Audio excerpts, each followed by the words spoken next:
Olá, pessoal.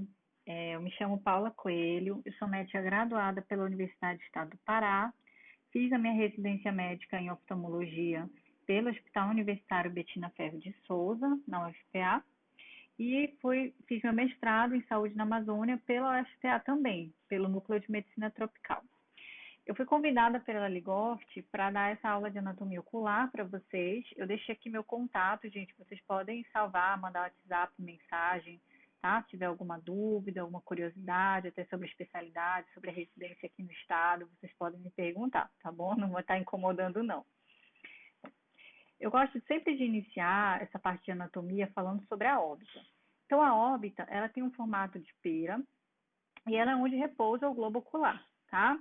A órbita era composta por 4 paredes. A gente tem a parede superior, também chamada de teto, parede medial, parede inferior e a parede lateral, sendo que a parede inferior ela é também chamada de assoalho da órbita. Quais são os 7 ossos que compõem? São eles o frontal, ok?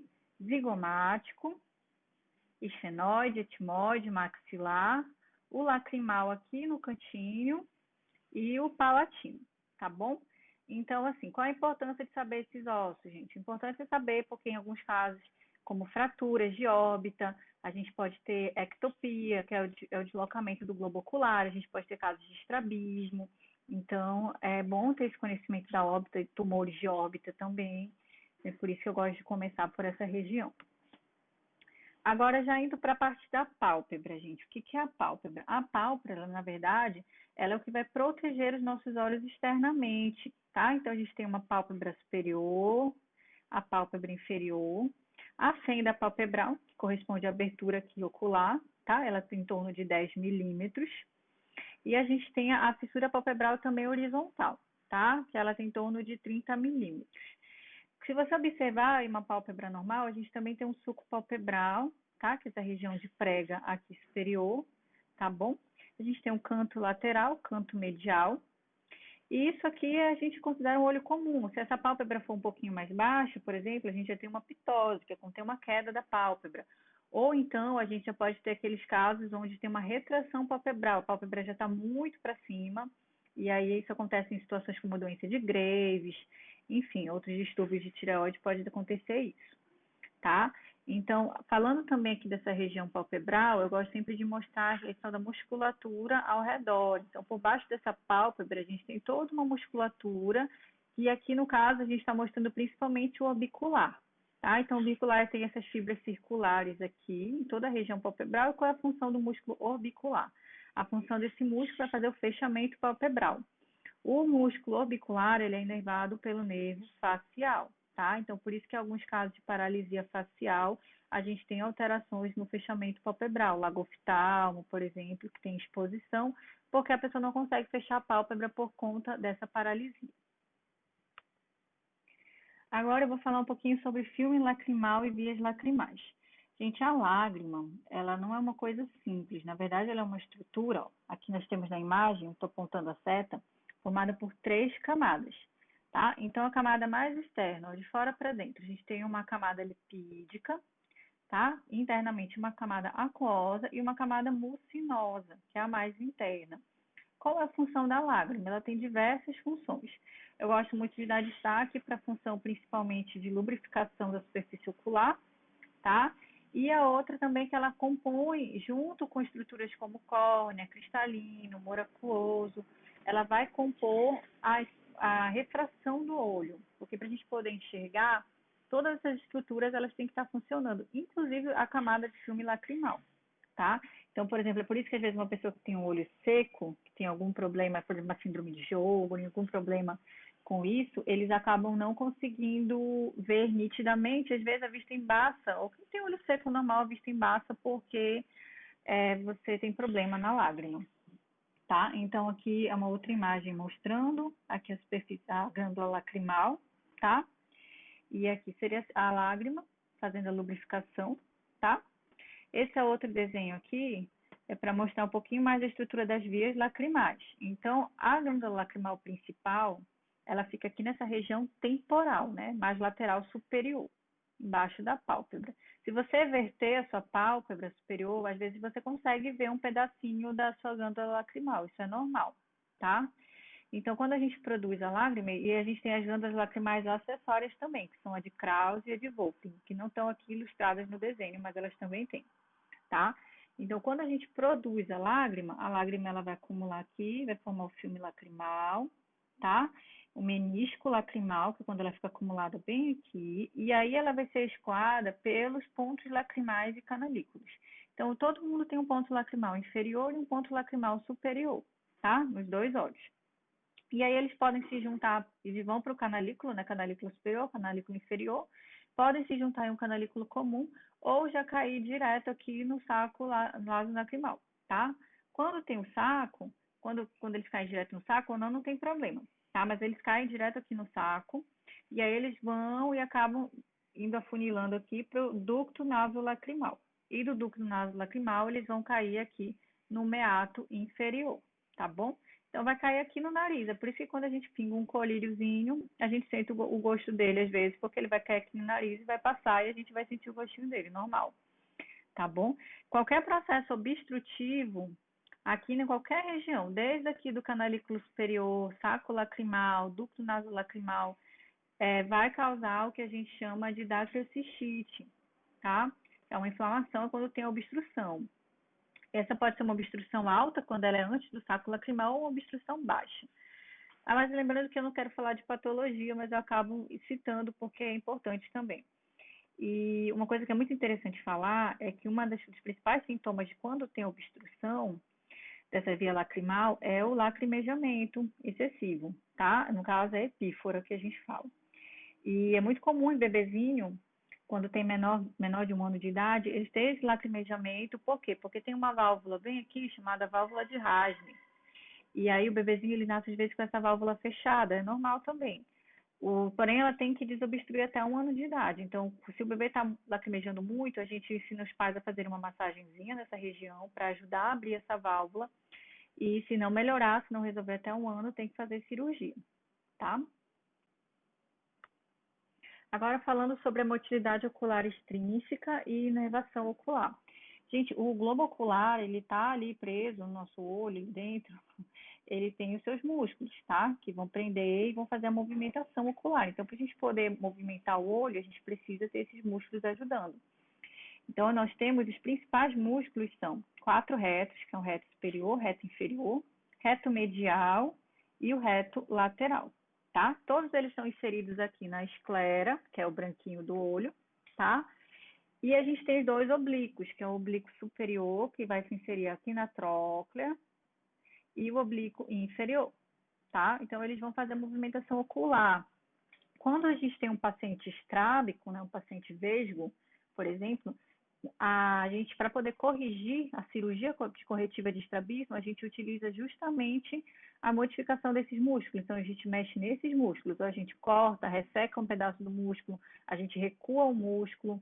Então, é aqui que a gente mexe, tá? E aqui a imagem do lado é para mostrar a inervação. Esses músculos eles são inervados, tá bom? Então, por exemplo, os músculos retos, quase todos são pelo oculomotor, que é o terceiro par, tá bom? Exceto o reto lateral, que ele é inervado pelo sexto par, tá bom? Que é o abducente, ok? E a gente tem o oblíquo superior, que ele é inervado pelo troclear, tá? Que é o quarto par. Então, aqui, gente, as versões oculares, que são os movimentos oculares combinados, que é quando a gente vai testar o paciente, né? Que a gente fala, olha para cima, olha para o lado, para o outro lado, para baixo. A gente vê justamente se ele não tem, de repente, alguma paralisia de nervo, tá? Porque a gente percebe nesse exame se ele tiver. E essa aqui, bem no centro, é o que a gente chama de posição primária do olhar, é a PPO, é o paciente olhando para frente, tá? Bom, agora caindo no olho propriamente dito, vou falar um pouquinho para vocês agora sobre a córnea. Gente, a córnea, ela é a maior estrutura refrativa do nosso olho. O que é uma estrutura refrativa? Ela que tem a maior quantidade, vamos dizer assim, de dioptrias, de grau, para a gente poder convergir e formar a imagem na retina, tá? Então, por isso que qualquer problema que você tiver na córnea, você fica com a visão bem prejudicada. A córnea, se vocês observarem aqui na frente, ela é como se fosse o vidro do relógio do nosso olho. Então, tudo aqui, ó, a tampa do relógio, tudo aqui para trás é como se fosse um relógio, mas aqui é a tampa do relógio, tá? A córnea, ela tem que ser uma estrutura transparente. Qualquer problema na transparência da córnea, opacidades como úlcera de córnea, lesões, traumas, distrofias corneanas, degeneração, você vai ter prejuízo e diminuição da acuidade visual do paciente. Ela é formada por 5 camadas. Então, aqui nós temos as 5 camadas da córnea: epitélio, balma, estroma, que é a maior camada, a membrana de Descemet e, por último, o endotélio corneano, que é uma monocamada, tá? E aqui na imagem eu queria ilustrar para vocês, aqui é uma córnea normal, tá? Você vendo transparente, você já vê por trás a íris, aqui a pupila do paciente. E aqui, o que é isso, né? Para quem não conhece, isso aqui é uma córnea que foi transplantada, tá? Então, isso aqui foi uma pessoa que recebeu a córnea de um doador, tá? Provavelmente a pessoa tinha alguma alteração corneana, foi inscrita, fez um transplante. E aí, você, para poder colocar a córnea aqui no paciente, você precisa fazer os pontinhos aqui. Então, são cerca de 16 pontos radiais nos pacientes que fazem transplante de córnea, tá? Falando agora sobre a conjuntiva. A conjuntiva, gente, ela é formada por um tecido que vai fazer a proteção do nosso olho. Ela também é transparente. Então, o normal da nossa conjuntiva é ela ser transparente. Ela tem os vasos, que são os vasinhos que passam de nutrição. E ela recobre todo o bulbo ocular, ó. Ela vai desde aqui, como passa aqui por cima. Ela só não passa por cima da córnea, tá, gente? Mas ela passa, vai até aqui, no caso, assim, do limbo, que é essa região aqui, até a parte superior, aqui na parte do fórnice da conjuntiva, quando vai abranger a parte interior da pálpebra, tá? Que é aqui a gente chama de conjuntiva palpebral ou conjuntiva tarsal. Então, a conjuntiva, como eu falei, a conjuntiva bulbar é que recobre o bulbo. Aqui nessa região de transição entre o bulbo e a pálpebra, a gente tem um fórnice, que é a conjuntiva do fórnice. Aí depois aqui a conjuntiva palpebral e por último aqui algumas classificações como conjuntiva marginal, que é essa bem da margem aqui de transição, ok? É a conjuntiva, gente, que quando a gente tem, por exemplo, conjuntivite, ela fica vermelha, ela inflama, fica hiperemiada. Então, é a conjuntiva também, que às vezes acontece aqueles hiposfagmas, que é o famoso derrame ocular, tá? Agora, falando um pouco sobre a esclera. A esclera é o branco do olho, tá? Então, por cima daqui da esclera, do branquinho do olho, a gente tem a conjuntiva. Por trás, a gente tem a esclera. Tá? E a esclera, ela faz a proteção do olho e a sustentação também das outras estruturas, porque a esclera ela é mais rígidazinha, ela tem mais fibra de colágeno, mais disposta, então ela que faz essa sustentação, essa proteção do globo ocular, tá? E ela é formada por 3 camadas, que é a episclera, a esclera e a supracoroide, ok? A esclera, ela também pode inflamar, gente, eu não coloquei aqui, mas é quando você tem, por exemplo, a esclerite, a episclerite, tá? Então, ela também pode inflamar. Íris e pupila. A íris, gente, ela é um músculo, tá? Então, a íris ela é um tecido que a função dela justamente é funcionar como um diafragma, que vai abrir para a entrada de luz e fechar também, tá? Então, ela vai controlar a intensidade de luz que você vai receber lá na sua retina, lá no fundo de olho. Qual a importância da íris, né? A íris, ela vai fazer esse movimento aqui, ó. Ela tem os músculos, tem o músculo dilatador da íris e o músculo esfíncter da pupila. O esfíncter da pupila é esse circularzinho aqui, tá?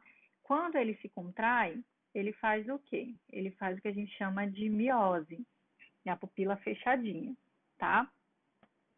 Já o dilatador, ele tem essas fibras radiais. Então, quando ele se contrai, ele puxa, tá? E aí a pupila se abre. Então, ele faz a dilatação pupilar. Lembrando que a dilatação pupilar, ela é regida pelo sistema nervoso simpático, tá? Já a constrição, a miose, por exemplo, no caso de uma luz intensa, a pupila ela se fecha para não entrar muita luz e isso é pelo sistema parasimpático, tá? Outras causas que você pode ter, por exemplo, isso aqui a gente chama de anisocoria, tá? Então a gente tem pupilas assimétricas, uma pupila está dilatada, outra pupila está miótica. Então, nesse caso, isso pode ser medicamentoso, tá? Só ilustrando, podem ter pingado um colírio aqui para dilatar a pupila e aqui um colírio para fechar a pupila, por exemplo, mas existem também muitas patologias neurológicas que podem levar a essa variação aqui de tamanho de pupila, tá? Diferença no reflexo. Isso aqui, o que é isso aqui, né? Isso aqui é a gente chama de coloboma de íris, tá? Então, se você vê, aqui a pupila não é redondinha formada, ela tá diferente, né? Ela tá estranha. Isso aqui é um coloboma, tá? Então, isso aqui foi um defeito ainda durante a embriogênese, tá? Durante o fechamento da fissura, que a gente fala, e aí acabou formando esse coloboma aqui, tá? A fissura não se fechou adequadamente, e aí forma isso aqui, tá? Normalmente, quando acontece isso, também tem alterações de outras estruturas, como coloboma de nervo óptico, coloboma palpebral, tá? Humor aquoso e drenagem, já agora uma outra parte, é meio difícil de explicar um pouquinho, mas o humor aquoso, ele é o que vai fazer a nutrição, tá? Principalmente do segmento anterior do olho. Então, ele serve também para manutenção, principalmente para manutenção da pressão intraocular. Essa imagem aqui é só para mostrar que a câmara anterior do olho, que a gente fala, que é entre a íris e a córnea, fica circulando aqui o humor aquoso, tá? Então, ele vai ser responsável, como eu falei, pela pressão intraocular, pela nutrição, oxigenação de estruturas, e ele é produzido por essa estrutura aqui, tá? Chamada ciliar body, tá? É o corpo ciliar, tudo bem? Então, ele é produzido, ele circula aqui na câmara anterior e ele é escoado pelo trabecular, pela uma malha trabeculada que tem aqui pelo canal de Schillen, tudo bem? Então, novamente, aqui é uma imagem que eu queria mostrar, mas na verdade é só para mostrar a questão dos segmentos. A gente tem o segmento anterior e segmento posterior, mas a gente tem a câmara anterior e a câmara posterior onde tem, que aqui, ó, câmara anterior, tá? Que é onde circula o humor aquoso, ela fica entre a íris, tá aqui a pupila, ó, entre a íris e a córnea. Já a câmara posterior, ela fica para trás da íris. E aqui já circula o vítreo, tá bom? O humor vítreo, que é diferente do humor aquoso. E o cristalino? O que é o cristalino? O cristalino, gente, é essa estrutura aqui que parece uma cebola, tá? Ele fica logo atrás da íris, tá bom? E ele é a nossa lente intraocular natural do nosso olho, tá? Então, como eu falei, a córnea ela é a principal estrutura refrativa, depois da córnea é o cristalino, para você justamente poder formar a imagem, convergir a imagem lá na retina, tá bom? Esse cristalino, assim como a córnea, assim como o humor aquoso, o humor vítreo, ele tem que ser uma estrutura transparente para você poder enxergar, tá? Com o passar da idade, esse cristalino, além dele aumentar de tamanho, ele vai opacificando, ou seja, vai ficando esbranquiçado, sendo que isso pode acontecer também por outras causas, não só pela idade. O cristalino ele pode ficar opaco por trauma, por uso intenso de corticoide, por isso que a gente fala que o corticoide ele pode causar catarata, e alguns processos inflamatórios também podem favorecer a formação, tá? Então, vou mostrar para vocês aqui. Opa, perdão. Isso aqui, gente, ó, tá branco, né? Se vocês observarem, não é para ser assim, certo? É o cristalino ele ser transparente. Aqui não, aqui a gente já tem uma catarata, que nada mais do que a opacificação do cristalino. E aqui do lado? Aqui do lado é uma lente intraocular artificial. Quando a gente opera a pessoa, o indivíduo, o paciente, a gente tira a catarata e a gente introduz no lugar do cristalino, né, que virou a catarata, a gente coloca essa lente intraocular que é para ele fazer essa função, porque senão, se a gente não colocar essa lente, por exemplo, o paciente ele vai ficar, por exemplo, precisar usar um óculos de 10 graus, 12 graus, porque cada estrutura é uma estrutura refrativa. Cristalina é uma das principais junto com a córnea. Essa imagem aqui, não fiquem muito preocupados, isso aqui é para falar sobre acomodação e formação de imagem, Então, eu gosto de mostrar porque, assim, quando a gente olha para longe, como é que o nosso olho ele foca, desfoca, né? A gente olha para longe, fixa, depois a gente consegue focar para perto. Isso é graças à nossa acomodação, tá? Então, nosso olho, a gente tem o músculo ciliar, que eu mostrei anterior, né? Que é aquele lá que vai produzir o humor aquoso. E aqui a gente tem essa imagem só para ilustrar que quando está longe, a gente vê o E ali na tabela, a gente está relaxando a visão para longe. Se eu trouxer para perto, ele vai acomodar, tá? Então, o músculo ciliar, aqui, o músculo ciliar vai contrair e a gente vai fazer um processo de acomodação que é para jogar o foco da imagem na retina, quando a imagem ficar mais perto. Isso aqui seria relaxado, que seria a visão de longe, tá? Nada para vocês se preocuparem muito. Agora caindo na retina, gente. O que é a retina? A retina ela é como se fosse um tapete de células nervosas, tá? Que vão cobrir toda a parte aqui posterior do olho, quase chegando aqui na frente. Ela para bem aqui numa região que a gente chama de ora serrata, tá? E depois aqui já é o corpo ciliar, né? O corpo ciliar cristalino, mas bem aqui nessa transição aqui começa a retina. Então a retina é como se fosse um tapete que está grudado no olho e a função dela justamente é captar aquela imagem e converter nas células nervosas em impulsos que vão pelo nervo óptico para a pessoa poder enxergar, tá? Então, assim, qualquer problema na retina, também você não vai conseguir enxergar. Aqui, preenchendo toda essa cavidade, tem um humor vítreo. Qualquer problema nesse humor vítreo, turvação, vitreite, que a gente fala, também vai atrapalhar de enxergar. A retina, ela é formada por 10 camadas. Não deve dar aqui para vocês lerem, isso aqui vocês também não precisam se bater, é super específico. Mas só para falar que a retina ela é formada por 10 camadas, tá? Novamente aqui é um exame mostrando uma tomografia de coerência óptica, tá? E nessa tomografia a gente vê também as camadas da retina. Essa região aqui que você vê mais afinada, mais aqui embaixo, a gente chama de mácula, tá? Então essa região central aqui é a mácula e é uma das regiões principais de visão, tá bom? E aqui, o que é isso aqui, né, gente? Super diferente. Isso aqui é um buraco macular. Então, essa pessoa que deve estar com uma visão muito ruim, porque, olha, onde era para estar juntinho aqui, abriu. E aí você tem cistos, você tem aqui um processo todo que às vezes nem cirurgia resolve, mas enfim, só para vocês terem uma noção mesmo, tá bom?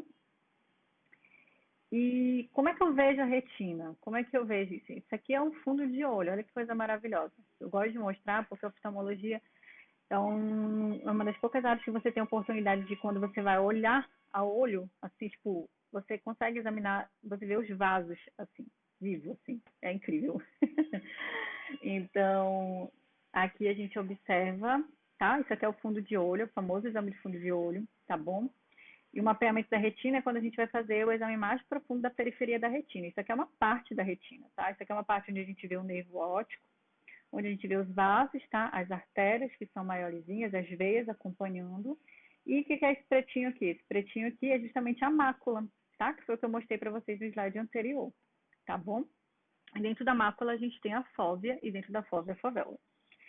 E aqui do lado, gente, isso aqui é tudo que a gente não quer ver no nosso paciente, tá? Isso aqui é um paciente que provavelmente teve uma retinopatia diabética proliferativa, tá? Então, você vê sangramento, neovasos, exudação, tá? Então, é por isso que é muito importante fazer o exame oftalmológico, fazer o exame de fundo de olho, porque às vezes o paciente está com algumas lesões pequenas aqui e ainda está enxergando bem, mas já precisa de tratamento.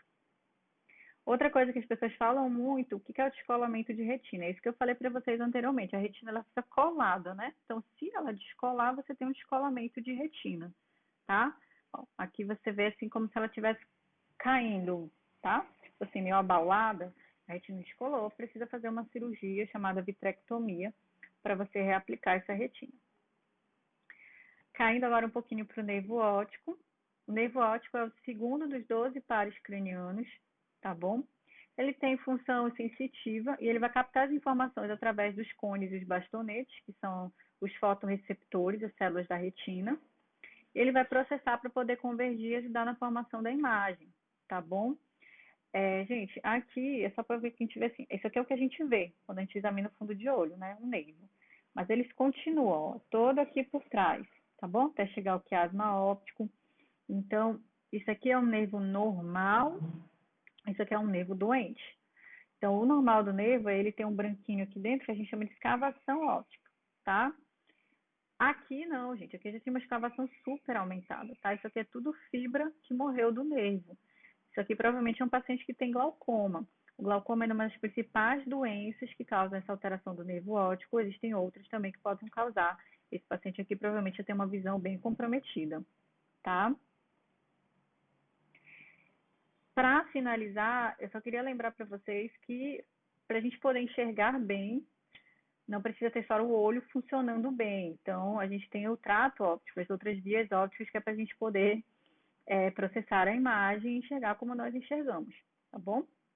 Então, aqui é só para lembrar. A gente tem as fibras do nervo óptico, tá?